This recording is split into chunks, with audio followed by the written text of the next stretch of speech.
Hi everybody, and welcome to another episode of The Kitchen Witch. I don't think I've ever formally introduced myself, so I just wanted to tell you guys my name. My name's Katie Rose, some people call me, and this is just my little cooking channel that I hope will grow. Today I decided that we're gonna go ahead and do a tour of my kitchen. I live in a rented home, so I don't get many options in the decor, but I do think I did a pretty good job making it into a very inviting kitchen. I'm also going to go ahead and go over some of my personal kitchen essentials, things that I think everybody should have in their kitchen or that I find essential in my kitchen.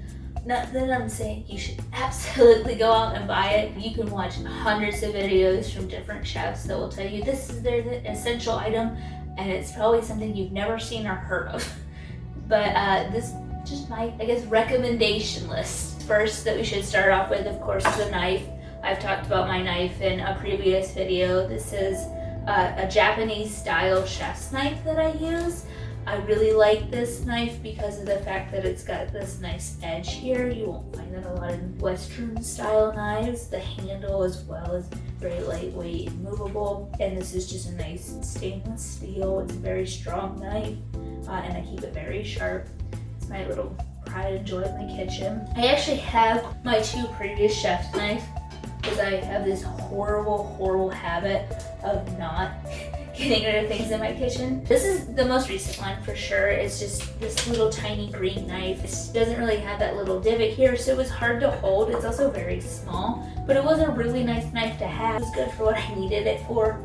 And then my previous one was this horrible store-bought knife. If there's anything I would recommend to not buy from a big store, it would be your main chef's knife, just because it's something that you want quality over quantity for sure. This knife is thin, it's got a terrible handle. I could probably break it up from the blade at this point. It's got this weird serrating to it. It was definitely not a good knife, but at the time I didn't know much about the kitchen. So I would definitely say my first recommended thing to have is a good chef's knife. This one is less than $100. You'll find ones that are like $500-$600. You don't need that, especially if you're not an everyday chef. I would really recommend looking into something like that. My next recommended item, or at least something that I use a lot, is a microblader. It kind of is like a grater. Grandma probably has like a rusted one in her home or something. The microblader is just a really nice handheld grater that is great for things like garlic, ginger, turmeric, just different things, all that you can just grate up real finely. It keeps you from mincing garlic, helps save time in the kitchen. It is very sharp. I do cut myself on this way more than I'd like to admit, but it is something that I definitely recommend investing in. It's like $15. They're not expensive, and it is something that if you're working with a lot of garlic like I do, then it's a good idea to have in your kitchen. The next thing that I definitely recommend having on hand is a fish turner, fish spatula here, like this one. The typical spatula that you see, I'm sure everyone has it. They all have these little kits that they got of just your standard rubber spatula, and they're fine, but they're a very small surface area. They're bulky, they're hard to get under and to flip things, keep things balanced on it, and that's why I definitely recommend the fish turner. First off, it's very thin, so it's gonna get right under without any effort. It's got a large surface area and helps flip things real easily, and helps if for whatever reason anything's stuck to your pan in any cases, just to help get that out. I would highly recommend getting one or two of these. Again, like I said, most of these things but a knife you can get for really cheap or an investment item. Another thing that's really important to have is a cutting board. I think a large surface cutting board is nice to have. I have little cutting boards too. I have one specific for meat, which I would recommend having one specific for raw meat, especially chicken. But a nice large wood cutting board like this one here that you'll see in a lot of my videos is really good to have, because you want a lot of surface area when you're working with a lot of different vegetables or food. Mine actually has two different sides to it. Oftentimes in my video you'll see me using this flat side. It's just really nice to have for everything, but On this side, we have these wonderful divots. That's great for cutting up cooked meat. I put steaks, pork tenderloin, anything that's gonna be real juicy, because it's gonna help just kind of get some of that juice away. Not that you wanna get a lot of it away, but just a little bit to help keep things from getting oversaturated on your plate. And then our next item, and I think you're going to laugh at me, it's salt. A good salt container and a good salt. Oftentimes you'll see that little blue box with the little morning girl on it and a little salt dripping behind her with her umbrella, which is fine, there's nothing against that. But having a nice salt container that you can easily take off the lid and then pinch and put salt into your meals is gonna save you a lot of time, and it's gonna help with seasoning. Salt is the most important thing in cooking, I would say. Use it in literally everything. Even if you're a low sodium person, you're going to use a little bit of salt here and there. With the salt container, I like something that I can quickly pull off, and I only use kosher salt. I do not use table salt. I do like it. Most professional chefs will tell you table salt is bad, and to stick with something like kosher. It's not any different in price to my knowledge. It's been a really long time since I've compared those two, but a good salt container is nice to have. One that you can easily have the lid off and grab and just, work with seasoning your foods quickly. And then after salt, a nice bottle to have here is my extra virgin olive oil bottle. First off, extra virgin olive oil is my go-to neutral oil. I'm not a big vegetable oil or peanut or canola oil. I like extra virgin olive oil when I use a neutral cooking oil, which basically means that there's not a lot of flavor to it like a sesame oil would have. And when you're using extra virgin olive oil, you definitely want to buy it in small batches, preferably from Italy, which is hard to find in your big chain stores. And you just want it to be in a really, really dark bottle or in a can. And I just put a little bit at a time in here. It's got a wonderful spout that helps easy for pouring and just any other needs that I have. This is one of my little bit more expensive investment items, and that's a cast iron. I rarely use any other skillet in my house than this cast iron. I've had it for a year and a half, 2 years now. I've had it for a good minute, and as you can see, it looks brand new. Like, even the bottom looks really good because I season it a lot, and I will have a video here in the future covering seasoning a cast iron, because a cast iron is definitely an investment item that everyone should have in their home. This, if I take care of it properly, will last me the rest of my life. Really, any cast iron will if you take care of it. I've got two.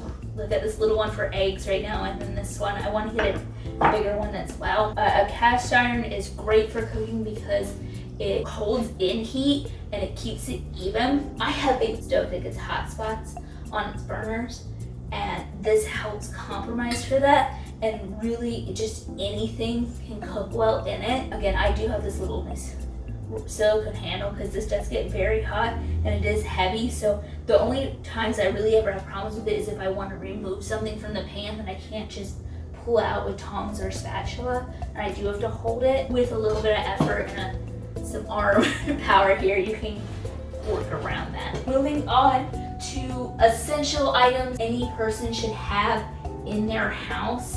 I have a lot of my stuff back here on my stove. This actually usually sits pretty full on my stove. My kitchen cabinets are full.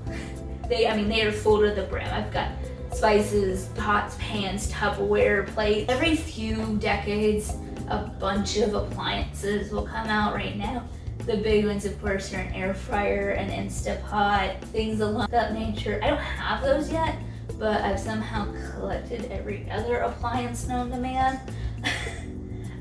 But back to my stove here. As you will see is this beautiful blue pot. This is called a Dutch oven. It is a cast iron enamel pot. I believe this is 10 quarts if I remember correctly. This is definitely one of those investment items. I got it for around $50. It is Amazon Basic branded. This is also going to last me a very, very long time until I burn the bottom of this pan out pretty much. With enamel cast iron Dutch ovens, and really any enamel cast iron, these of course, like cast iron, hold heat really well and evenly. It's evenly dispersed across the bottom. They're great for making pasta, soups, stews. I make anything and everything in this pot. I'm gonna be honest, I could make a list longer than my arms. An enamel Dutch oven is one of my must-have investment items to me because it's just such a great thing to have and use. If you take care of it, it will last you a lot longer than a stainless steel pot will, or any other pot will, for that matter, to be honest. And the nice part about this is that when you're cooking, you can get a really nice fond on the bottom of your pot. Fond is kind of where the flavor lives. If you watch some other, YouTubers, Binging with Babish, he's like the king of fond. He will tell you that's where the flavor lives, and you really do want that in your food, and it's nice to be able to have it build up nicely and not burn in your Dutch oven. Those are really my must-have essential items, but I have a few other items I did want to cover as things that I use almost daily, and it kind of depends on your cooking style and stuff. I have this rice cooker back here. I use my rice cooker almost daily. I got it in December, so I haven't had it that long, but I think I've used it every single day since I got back to Texas from Ohio with it. It's nice if you make a lot of Asian foods, Mexican foods, even a lot of American food has rice in it. You can just throw it in there and forget it. You don't have to buy instant rice. You can just buy a big old bag of white, brown, jasmine, sushi, whatever rice you use. Put it in there and it's gonna save you money, it's gonna save you time, and it makes really good rice. The nice part about it too is that mine has at least a warming feature on it, and you can make pretty big batches. I think I made enough rice for 7 people before, maybe more. But it's something that if you do cook a lot of rice in, I would recommend looking at. Other items that I highly recommend investing in is a good pot for making pasta, a nice tall pot. Mine actually has a strainer insert that I can put in there while I cook it. You would be surprised how nice it is to have that, just to be able to pull your pasta out and not have to sit there and pour this big old pot into your sink into a colander, or have to scoop everything out. I would recommend looking into that. This is probably the only stainless steel cooking I use. I would say making sure that you have a nice set of plates. I'm not saying like nice set of plates, like, oh my god, these plates are super expensive, bone china. No, I just mean a durable set of day-to-day plates. A lot of the times, and this is no shame at anybody, I know plate sets are expensive, and I was lucky enough to be gifted most things in my kitchen because my family knows my passion for this, and I've had one of my 3 sets that my grandmother gave me in this cabinet for about 2 years. We've definitely looked into a durable set of plates to use because they're gonna last you a really long time. And I think there's this whole idea that if we buy these bulk, cheap kitchen items, that we can just circle through them. But if you take a look into the things that, say, your grandparents or your older family members have that are like avocado green because it was made in the 1960s, it's because it was this durable item that they purchased. And I feel like that's really important having in your kitchen.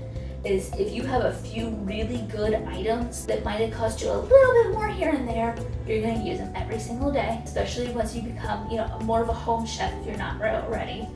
You're going to see that they last, and you're not going to spend more money in the future. I actually had this different video completely planned where I was going to make children's meals, and hopefully I can do that later on this week because I know a lot of people are home with their kids. Making peanut butter jelly, macaroni cheese, what have you, is probably wearing on some people, especially with the fact that now a lot of people have to do the summer and all the way into August or September, depending on where you live. That's on my list for sure here soon. I do want to do a bread video as well.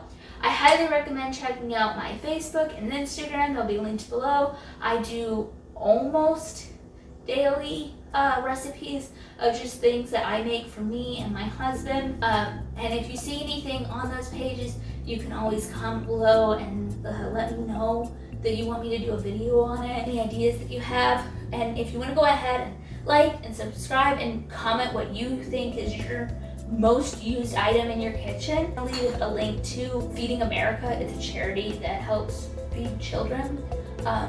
There's a lot of people who have lost their jobs or are on these really short hours, and that school lunch was kind of what was helping hold them together. The link for that to just kind of help everybody out. I know we're in this crazy time right now, but I'm hoping that everyone fully that can be, that's home and staying home and spending time in their kitchen, is definitely a good time to learn how to cook when you got all the time in the world. All right, well, thank you for hanging out with me in my kitchen today, but I hope you guys have a wonderful rest of your week.